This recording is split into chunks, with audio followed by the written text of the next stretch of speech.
Also coming up, a look at the UK's longest railway bridge constructed over the Colne Valley. HS2 says it's completed work on what it calls the UK's longest railway bridge. This is it, obviously, look, going right into the distance. Slight bend on it. Every piece was individually made for this bridge because trains are going to be going round this curve at around 200 miles an hour when it's all complete and running. And it's the Colne Valley Viaduct, which is near the M25 in Buckinghamshire. And it's the longest of more than 50 viaducts being built for the high-speed rail line. Well, HS2 believe it's a stunning feat of engineering. So we sent Matt Graveling to take a look. This is where the railway will run, 2 tracks, into London and out of London. Trains drive on the left. The first few steps on a route it's hoped will transform travel for London. There's no denying HS2 has been costly and controversial, but it's also been a feat of engineering, which has now produced the UK's longest railway bridge. The next stage essentially is we hand over this infrastructure to the railway systems, who will come and put tracks in, they'll put the signalling in. This viaduct is 2.1 miles long and forms part of the route taking trains between London and Birmingham. It goes through the Colne Valley, an area rich in biodiversity, including lakes and waterways. Designers say it was important the bridge looks suitable for its surroundings. We hope that people will gain a sense of pride in this structure. I think, you know, there's a lot of infrastructure in the country, whether it's Victorian stations or, you know, or the Angel of the North as an example, that people do gain pride in. And actually, I think this should be something that we should be proud of in the long term. Not everyone shares this pride. Stuart Pomeroy manages the Colne Valley Regional Park and wants to ensure its future is protected.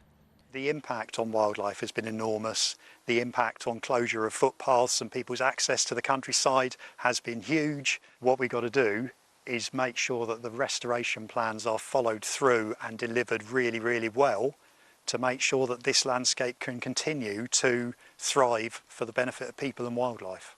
HS2 say any loss in habitat is being replaced elsewhere, including putting back 65,000 trees, more than were removed. Work in the Colne Valley began more than 5 years ago. In 2022, I visited this site.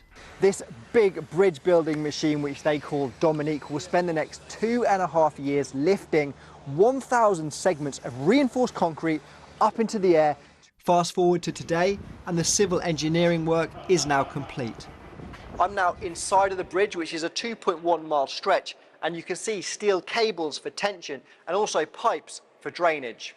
This bridge has got some new technology with the structural health monitoring, where we can measure the resistivity of the steel inside these strands. The maintenance engineers will be pinpointed and focused to a point where they can go and identify, is there actually a problem? When is the first train going to come across here? That date will be committed by HS2 by spring next year, so I don't have that date. The most recent commitment was 2033. The next one remains unknown, as does the final cost. Some recent reports estimate over £80 billion. So this viaduct is seen as one of the successes in a costly project with many more bridges to cross. Matt Graveling, BBC London. Yeah, that looks extraordinary. First, it's been described as a remarkable achievement as well as a stunning feat of engineering. After 10 years in the planning and construction, HS2's Colne Valley Viaduct in Hertfordshire is finally finished, running 2.1 miles. It is Britain's longest rail bridge, but the project, hit by delays and way over budget, isn't popular with everyone. Campaigners say the environmental cost outweighs the benefits. Rags Martell went to see for himself. It's so big. It's almost impossible to film in a single shot.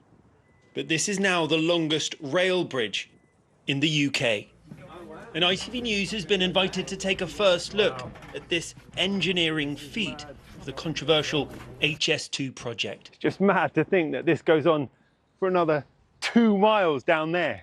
We're northwest of London near Rickmansworth, Hertfordshire, where they built what they're calling the Colne Valley Viaduct, and where some of the tens of billions of taxpayer money has been spent. So the challenges, I think, initially were about creating a structure that appears to tread lightly over the landscape. High-speed structures need to be very large. So a lot of it was about manipulating light and shadow, looking at geometry to try to reduce its sense of scale. 3 years in the making, the bridge is built of 1,000 precast concrete segments, a bit like Lego blocks, all set into place by a big red launching girder, nicknamed Dominique.